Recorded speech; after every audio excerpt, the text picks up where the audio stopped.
안녕하십니까. 자, 이번 강의는 페이지 14페이지죠. 페이지 14페이지에 7번 문제를 봐야 됩니다. 그죠? 7번. 법률행위와 의사표시에 관한 기술로서 옳은 것은 1번. 법률행위란 법률 요건을 이루는 개개의 사실을 말하며 크게 용태와 사건으로 구분할 수 있다. X죠. 1번 질문은 법률 행위의 설명이 아니라 법률 사실의 설명이죠. 2번 의사표시는 준법률행위다라고도 말하며 크게 표현행위와 사실행위로 구분할 수 있다. X죠. 의사표시는 준법률행위가 아니죠. 3번 법률행위란 의사표시를 제외한 사법상의 법률 효과로서 의사의 통지와 간념의 통지 등이 이에 해당한다. 3번은 뭐에 관한 설명이죠? 준법률행위에 관한 설명이죠. 4번 의사표시는 법률행위의 불가결의 요소이다. 맞죠. 왜냐하면 의사표시가 있어야지만 법률행위고 의사표시가 없으면 준법률행위니까요. 5번 법률행위란 법률의 규정에 의한 행위, 즉 법률적 행위라고도 말한다. 이것도 법률행위에 대한 설명이 아니라 준법률행위에 대한 설명이기 때문에 X입니다. 8번 문제입니다. 법률행위에 관한 설명 중 맞는 것은 1번 법률행위가 유효하게 성립한 후에 그 목적이 실현 불가능하게 된 경우. 이런 걸 우리가 후발적 불능이라고 하죠. 다시 말하면 법률행위를 한 시점을 기준으로 해가지고 법률행위를 하기 전에 불가능하면 원시적 불능이고요. 법률행위를 했을 때는 가능했는데 법률행위를 한 후에 불가능하게 되면 뭐죠? 후발적 불능이고 후발적 불능은 유효합니다. 따라서 그 법률행위는 유효하다 맞는 질문이죠. 답은 1번이네요. 2번 한정치산을 원인으로 한 법률행위 취소는 선의 제3제 대항할 수가 없다. 이거를 한정치산보다는 제한능력이라고 기억하시는 게 좋고요. 제한능력을 이유로 취소하는 경우에는 제3자를 전혀 보호하지 않기 때문에 선의 제3제 대항할 수 없다가 아니라 있다고요. 2번은 X죠. 3번 뒤에 나올 것인데 비진이 의사표시는 원칙적으로 무효가 아니라 유효하고요. 4번 가장매매는 허위표시로서 유효가 아니라 무효고 5번 사기에 의한 의사표시는 무효가 아니라 취소할 수 있는 법률행위이기 때문에 X죠. 답은 1번입니다. 9번입니다. 다음 중 요식행위가 아닌 것은 이렇게 나와 있죠. 일단 제가 저번 강의 때도 말씀드렸지만 우리 시험 범위 안에서는 요식행위가 하나도 없어요. 그러면 5개 지문 중에서 시험 범위 안에 들어오는 건 몇 밖에 없죠? 2번 대리권 수행이죠. 따라서 답은 2번이고 나머지 것들은 다 시험 범위가 아니고 요식행위입니다.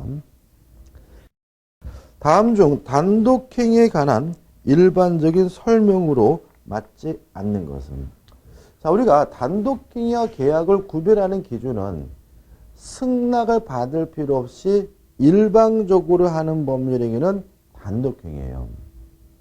이에 반해서 승낙을 얻어야지만 성립하는 법률행위가 계약이죠. 그래서 우리가 단독행위냐 계약이냐 따질 때 외워서 푸는 게 아니라 승낙을 받아야 되는지 아니면 승낙을 받지 않고 일방적으로 하는지를 구별하시게 되는데 따로 기억해야 될 것은 뭐냐면 증여예요. 증여는 단독행위가 아니라 계약이라는 거 꼭 기억해 두시고요. 증여가 계약이라는 뜻은 이런 의미를 갖게 됩니다. 제가 제 친구한테 야 임마 내가 너한테 10억 줄게. 그랬더니 이놈이 싫어 그 자식만 네 돈 안 받아. 그러면 못 주는 거다. 왜냐하면 증여도 계약이기 때문에 상대방으로부터 뭘 받아야지만요. 승낙을 받아야지만 성립하게 되는 거거든요. 그래서 우리 증여는 자꾸 이게 승낙을 받지 않고 일방적으로 한다라고 착각할 수가 있습니까? 증여는 계약이라는 거 꼭 기억해 두시기 바라고요. 그 다음에 좀 더 생각해 보면 단독행위란 승낙을 받지 않고 일방적으로 하는 것이기 때문에 자유롭게 하지 못하고요. 법에 규정되어 있는 경우에만 할 수 있는데 이거 우리가 단독행위 법정주의라고 하고요. 이에 반해서 계약은 어차피 승낙을 받아서 하는 것이니까 나쁜 짓만 아니면 뭐든지 할 수 있다. 이게 뭐예요? 계약 자유의 원칙이고요. 또 단독행위는 승낙을 받지 않고 일방적으로 하는 것이기 때문에 원칙적으로 조건이나 기한을 붙이지 못해요. 그렇지만 계약은 어차피 상대방으로부터 승낙을 얻어서 하는 것이니까 조건 기한 붙이는 것이 가능하다 정도는 기억하셔야 되겠죠. 그럼 문제 보시면 1번 단독행위는 일반적으로 조건과 친하지 않다. 조건을 붙일 수 없다. 맞네요. 2번 단독행위는 원칙적으로 법률에 규정이 있는 경우 허용된다. 맞고요. 이거 우리가 단독행위 법정주의라고 했죠.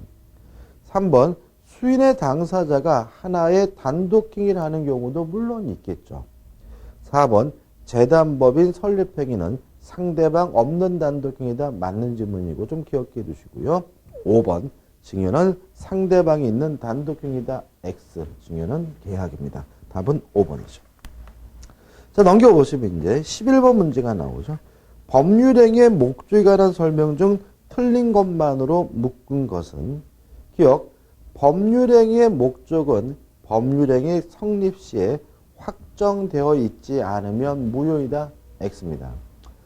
목적이 확정될 가능성만 있으면 유효한 겁니다. 다시 말하면 법률행위를 할 때 꼭 목적이 확정되어야 하는 것은 아니고 미래에 확정될 가능성만 있으면 뭐 한 거죠? 유효한 거죠.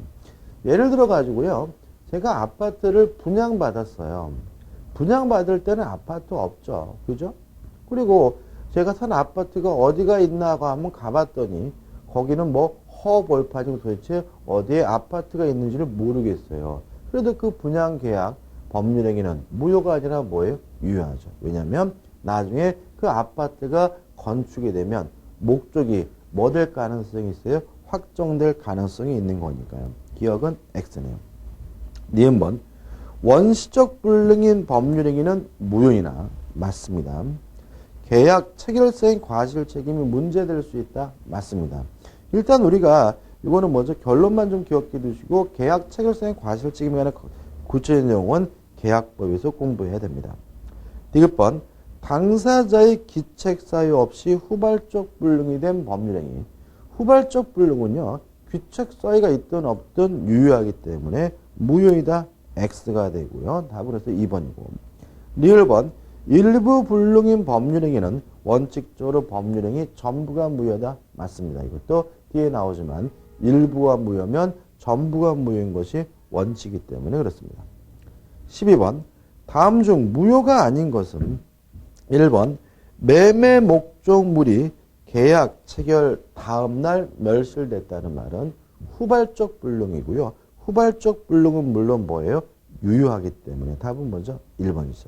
나머지 질문들은 다 무효입니다. 특히 조심할 것은 5번 같은 경우인데 강박에 의한 의사표시는 무효가 아니라 취소할 수 있어요. 다만 문제는 강박의 정도가 너무 지나쳐가지고 의사결정의 자유가 완전 박탈된 상태에 이루어졌다면 그때는 무효라는 것이 우리 판례 입장이기 때문에 5번 청을 겨누고 매매계약을 체결할 것을 강요하여 계약을 체결한 것은 취소할 수 있는 것이 아니라 아예 무효가 되는 것이니까 답이 아님을 주의하시기 바랍니다.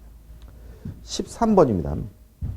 다음 중 유효한 법률 행위는 일단 우리가 무효냐 유효냐를 따질 때 가장 중요한 기준은 무효라는 말은 효과가 없기 때문에 이행할 필요가 없고요. 이행하지 않아도 책임지지 않는 게 무효인 거예요. 따라서 모든 책임은 무엇을 전제로 하냐면 유효함을 전제로 하거든요. 그 다음에 유효라는 말은 효과가 있다는 말이고요. 효과가 있으니까 뭐예요? 이행을 해야 되고 이행을 안 하면 안 하거나 못하면 책임이라도 져야 되는 게 뭐예요? 유효한 거죠. 그럼 생각해 보자고요. 5번이 답인데 첩계약은 반사회적에서 무효입니다. 왜요? 누구의 첩이 돼주기로 했더라도 첩돼줄 필요가 없다. 이행할 필요가 없는 거니까요. 다만 더 이상 첩생활하지 않겠다고 하는 것은 무효가 아니라 뭐죠? 유효입니다. 왜요? 유효하다는 말은 이행해야 된다. 첩을 관두기로 했으면 관둬야 하는 거니까요. 그래서 답은 뭐죠? 5번이 되고 주의하시기 바라고. 14번입니다. 법률행위 중 유효한 것은 1번 이미 소실된 건물의 매매계약은 원시적 불능이어서 무효고요. 2번 밀수입을 하기로 표시된 출장에도 반사회적이어서 무효고요. 첩계약도 물론 뭐죠? 반사회적이죠. 그 다음에 4번 대가를 받고 범죄를 하지 않겠다는 계약도 반사회적입니다. 요거는 조금 이제 이해가 안 될 수가 있는데 인질범을 한번 생각해 보세요. 네 딸 데리고 있다. 5천만 원 붙여라. 그 말은 5천만 원 붙이면 딸을 석방하겠다는 거죠. 5천만 원 붙이면 범죄를 뭐죠? 중단하겠다는 거죠. 이것도 뭐예요? 반사회적에서 무효이기 때문에 5천만 원 뭐 할 필요 없어요? 줄 필요가 없는 거죠. 답은 뭐죠? 5번이에요. 자, 왜냐하면 무허가 음식점의 음식물 판매행위는 단속법규를 위반했기 때문에 무허가 음식물 판매행위로서 처벌은 따르지만 행위 자체가 무효가 아니라 유효하기 때문에 답은 5번이 되는 거죠. 자, 넘기셔가지고 15번입니다. 반사의 질서 법률행위에 해당하여 무효인 것을 모두 고른 것은 기억, 도박 자금을 제공할 목적으로 금전을 빌려준 것은 당연히 뭐죠? 반사회적입니다. 니은번 혼인이나 이혼과 같은 가족법상의 자유는 절대적으로 보장해야 되기 때문에 혼인의 자유, 이혼할 수 있는 자유를 제한하게 되면 반사회적입니다. 따라서 니은번 어떤 일이 있어도 이혼하지 않겠다는 각서를 써준 경우는 뭐죠? 반사회적입니다. 디귿번 해외 연수 근로자가 귀국 후 일정 기간 근무하지 않으면 그 소요 경비를 배상하기로 하는 약정은 당연히 반사회적이지 않습니다. 지나친 게 아니니까요. 리을번 반사회적 행위하에 조성된 재산인 이른바 비자금을 소극적으로 은닉하기 위하여 임치입니다. 임치한 경우. 자, 물론 뭐죠? 반사회적이지 않죠. 왜요? 인간 본성의 발언을 보니까요.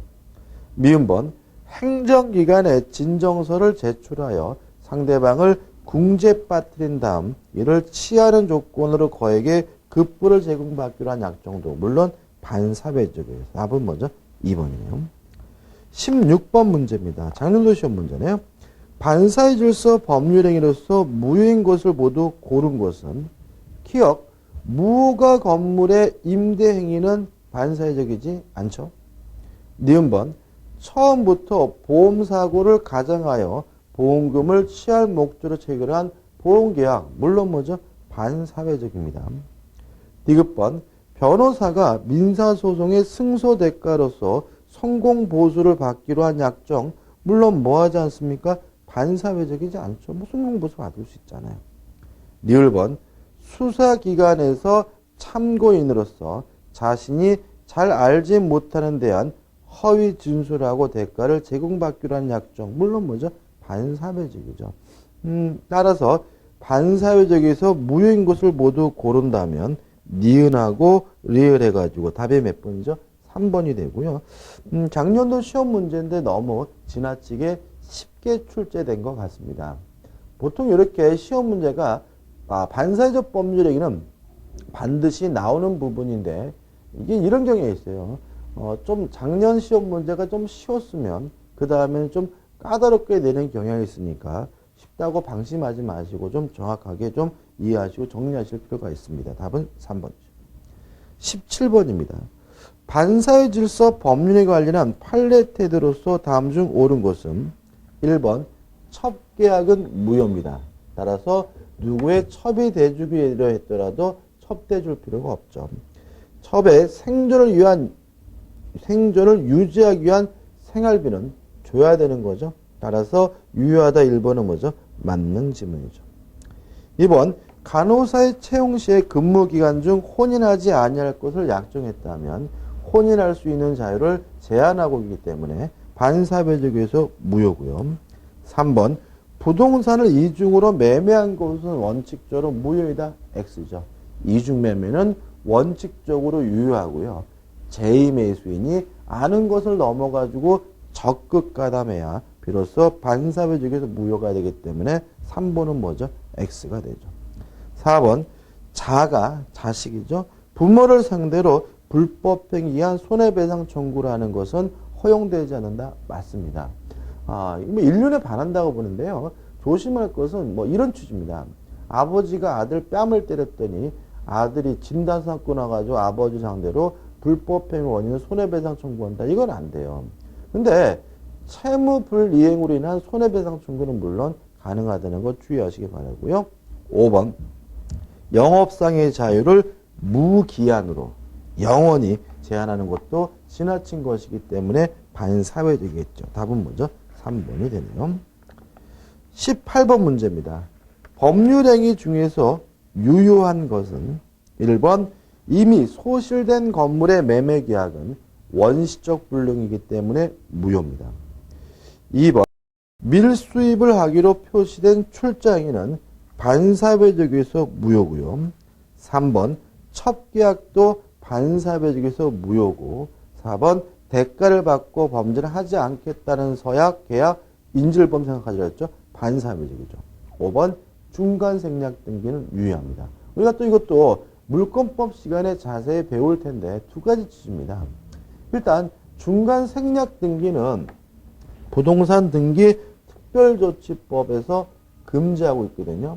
근데 이 부동산 등기 특별조치법은 효력 규정이 아니라 단속 규정입니다. 따라서 하다 걸리면 처벌은 받지만 그 등기 자체는 무효가 아니라 유효하고요. 또 하나 주의하실 것은 중간생략 등기는 주로 왜 하냐면은 세금을 안 내려고 하는 게 일반적이거든요. 세금 회피는 인간 본성의 발언이기 때문에 뭐하지도 않아요. 반사회적이지도 않기 때문에 무효가 아니라 유효라는 것이 우리의 판례 입장이죠. 답은 5번입니다. 19번입니다. 옳지 않는 것을 찾네요. 1번은 반복적이고 이거 앞에 나왔던 문제 반복적이죠. 답은 뭐죠? 3번이죠. 20번 불공정한 법률에 관한 설명으로 틀린 것은 1번 궁박은 심리적 원인에 의한 것을 포함한다. 자, 궁박이라는 말은 급박한 공공, 어려운 사정을 말하고요. 왜 그 사람이 어렵게 됐는지 이유는 묻지 않아요. 따라서 1번은 뭐죠? 맞는 질문이죠. 2번 불공정한 법률에 관한 규정은 부담 없는 증여의 경우에도 적용된다. 있습니다. 불공정한 법률에는 결국은 폭리행위를 규율하는 거거든요. 다시 말하면 주는 것과 받는 것 간에 현저한 차이가 있다. 폭리행위를 규율하기 위해서 규정되어 있는 것이 104조 불공정한 법률행위예요. 근데 부담 없는 증여는 항상 뭐일 수밖에 없어요? 폭리일 수밖에 없는 거죠. 제가 제 조카한테 5,000원 용돈을 주면 증여죠. 제 조카는 저한테 아무것도 안 해주기 때문에 항상 뭐 할 수밖에 없어요?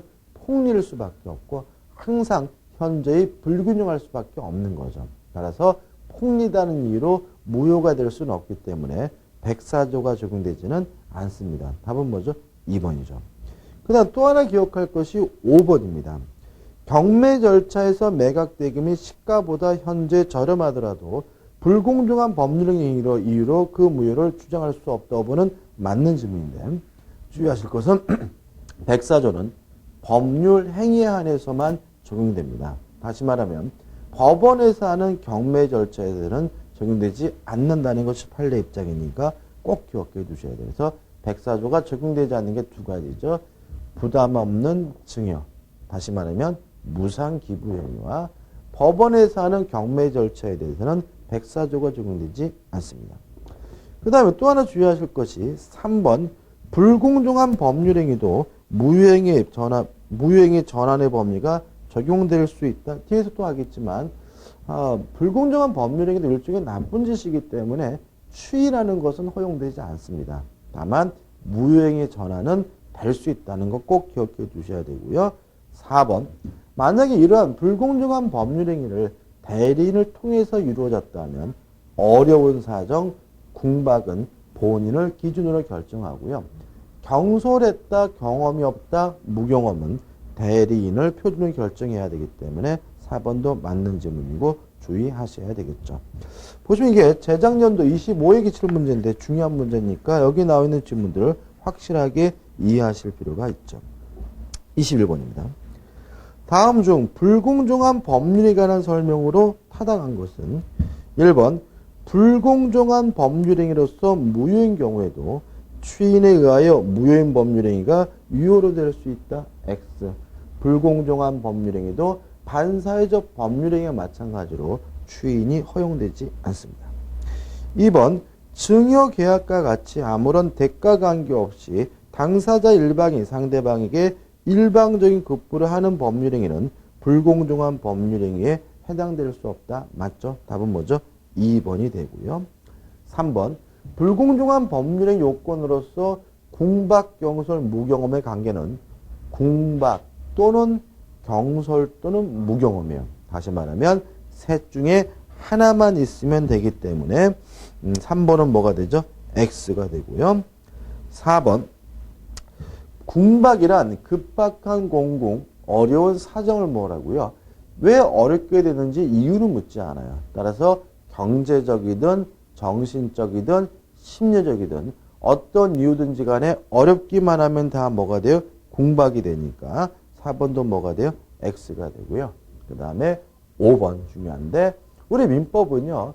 궁박 또는 경솔 또는 무경험이라는 주관적 요건과 현저한 불균형이라는 객관적 요건만을 백사조에서 규정하고 있지만 우리 판례는 하나 더 추가하고 있죠. 궁박 또는 경솔 또는 무경험이라는 주관적 요건에 관한 이용 의사가 있어야지만 불공정한 법률행위로서 무효가 된다는 것이 우리 판례 입장이기 때문에 5번도 뭐가 돼요? X가 되는 거죠. 답은 2번입니다. 자, 넘기셔서 이제 22번입니다. 다음 중 불공정한 법률에 관한 설명으로 옳지 않은 것의 조합은 A. 객관적으로 급부와 반대급부 사이에 현저한 불균형이 존재해야 한다. 맞네요. B번 주관적으로 거래 피해 당사자가 궁박하여야 하며 그 밖에 그 거래가 피해자의 경솔 또는 무경험을 이용하여 이루어져야 한다. X가 되죠. 여기서 문맥상 그 밖이라는 말은 궁박도 하고 경솔 또는 무경험도 해야 된다는 취지니까 X죠. 궁박 또는 경솔 또는 무경험 셋 중에 하나만 있으면 되는 거죠. C번 궁박이라 함은 급박한 공공을 의미하는 것으로서 경제적 원인에 기인할 수도 있고 정신적 또는 심리적 원인에 기인할 수도 있다까지는 맞는데 여기서부터 그리고 무경험이란 특정한 거래 영역에서 요구되는 경험의 부족을 의미한다. 이건 뭐죠? X입니다. 자, 우리 판례에 따른다면 무경험, 경험 부족이라는 것은 결국은 일반적 거래에서 요구되는 경험 부족을 말하고요. 특정 거래에서 요구되는 경험 부족은 아니라는 것이 우리 판례 입장입니다. 예를 들어서 저를 예를 들면 저는 민법을 전공했고요. 또 민법 강의를 하는 사람이고 나이도 지나치게 많지도 않기 때문에 저 같은 사람이 일반적으로 무경험으로 평가될 수는 없겠죠. 근데 예를 들어 제가 시골에 놀러 갔다가 5일 장터에서 토끼가 보이길래 토끼를 한 마리 샀어요. 근데 문제는 저는 토끼를 한 번도 구입해 본 적은 없어요. 그래도 무경험일 수가 없다는 거죠. 왜냐하면 여기서 말하는 무경험이란 토끼를 구입한다 같은 특정된 거래에서 요구되는 경험 부족을 의미하는 것이 아니라 일반적 경험 부족을 말하는 거죠. 따라서 제가 토끼를 한 번도 구입한 적이 없다 하더라도 무경험으로 평가되지는 않기 때문에 요즘은 중요하니까 꼭 잊지 마시고 X가 되는 거죠. D번 대리인을 통해서 행위가 이루어졌다면 경솔 무경험은 대리인을, 궁박은 본인을 기준해서 결정하게 되고요. 2번 증여계약과 같은 기부행위에 대해서는 백사조가 적용되지 않는다는 질문도 물론 맞는 질문이죠. 답은 5번이 됩니다. 24번입니다. 부당이득에 관한 다음 기술 중 맞는 것이 나오는데 일단 부당이득의 개념은 원인 없는 이득이라는 거 주의하시기 바라고 원인 없는 이득은 원칙적으로 돌려줘야 됩니다. 다만 그 돌려주게 되는 이유가 반사회적인 경우라면 반사회적에서 무효인 경우라면 불법 원인급여이기 때문에 뭐 할 수 없어요? 돌려줄 필요가 없습니다. 이것이 뭐죠? 우리 민법의 태도예요. 그러면 반사회적인 경우에는 돌려 못 받는 거냐? 꼭 조심할 것은 불법이 없는 사람은 일반적으로 뭐죠? 피해자를 말하겠죠? 돌려받을 수가 있습니다. 그럼 기억해 볼 게 뭐예요? 반사회적에서 무효인 경우는 이행하기 전이면 이행할 필요가 없지만 이행한 것은 불법 원인급여에서 뭐 받지 못하죠? 반환받지 못한다. 다만 불법 없는 당사자는 뭐 할 수 있어요? 반환받을 수가 있어요. 여기까지가 이제 우리 민법의 규정이거든요. 근데 우리 판례는 이걸 좀 확대를 해가지고 있고 없고 문제가 아니라 정도 차이를 인정합니다. 그래서 불법이 큰 사람은 돌려받지 못하지만 불법이 있긴 하지만 작은 사람은 반환받을 수 있다는 것이 우리 판례의 입장이기 때문에 5번 보시면 수익자에 비하여 불법성이 현저히 낮은 불법 원인 급여자는 그러니까 불법이 작은 거죠. 부당이득 반환을 청구할 수 있다는 것이 판례 태도이다. 맞는 지문이고요. 답은 뭐죠? 5번이 되는 거죠. 나머지 지문도 한번 보시기 바랍니다. 자, 이제 넘겨보시면 이제 4번 해가지고 법률행위 해석이 나와요. 일단 가장 기본적인 것은 이거죠. 의사와 표시가 불일치됐으면 그 의미를 해석해야 되는 것이 법률행위 해석인데 표시, 상대방 입장, 표시 행위의 객관적 의미를 탐구하는 것을 우리가 뭐죠? 규범적 해석이라고 하고요. 요 의사, 내심적 효과 의사, 다시 말하면 표의자 입장에서 해석을 하는 것을 우리가 뭐죠? 자연적 해석이라고 하는데 원칙이 뭐죠?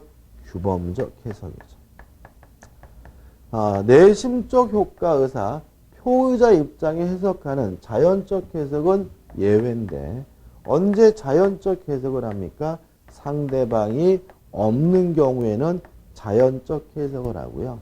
상대방이 있다 하더라도 보호할 필요가 없을 때 상대방이 알았거나 알 수 있으면 뭐죠?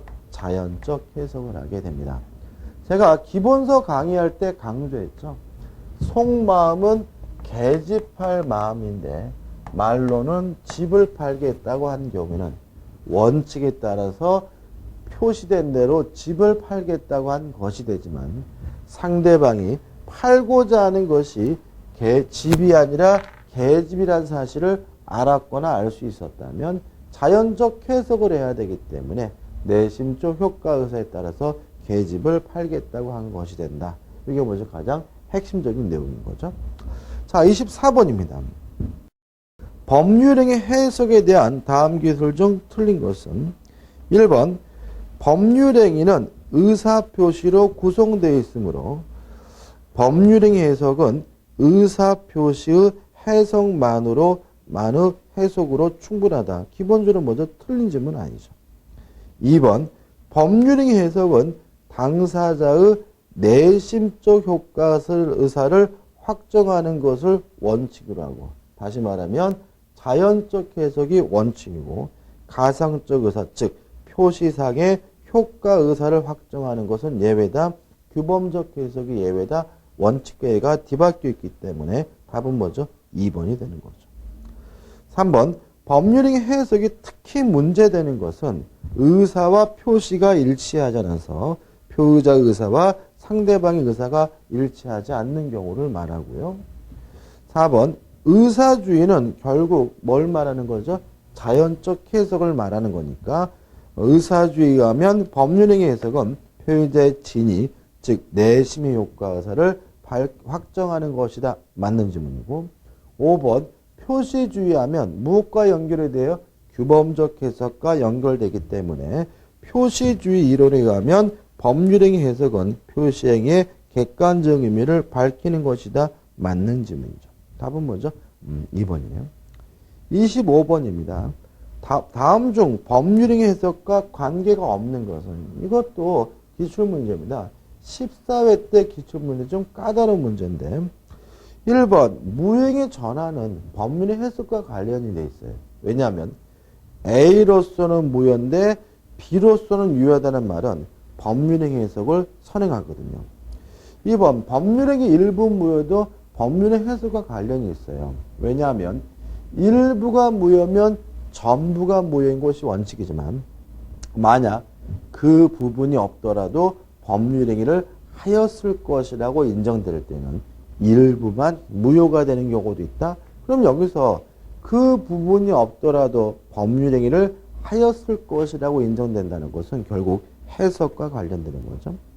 3번 84 데모스트라티오인데 라틴어거든요. 이 84 데모스트라티오는 오표시 무효 원칙을 말하기 때문에 법률행 해석과 관련이 되고요. 4번 신의성실의 원칙도 관련이 돼요. 해석의 기준은 어떻게 되죠? 목적 가지고 안 되면 사실인 간섭, 사실인 간섭 가지고 안 되면 임의법규, 임의법규 가지고 안 되면 신의성실 및 조리죠. 다시 말하면 신의성실의 원칙은 해석의 기준으로 쌓이고 있기 때문에 해석과 관련이 있어요. 그러면 해석과 관련이 없는 것은 5번 무효행위의 추인이 되겠네요. 보통 이게 짧으면 쉬운 줄 알지만 의외로 까다로울 수도 있는 거죠. 자, 이번 강의 여기까지 하고 다음 강의 때 이어서 들어가도록 하겠습니다. 감사합니다.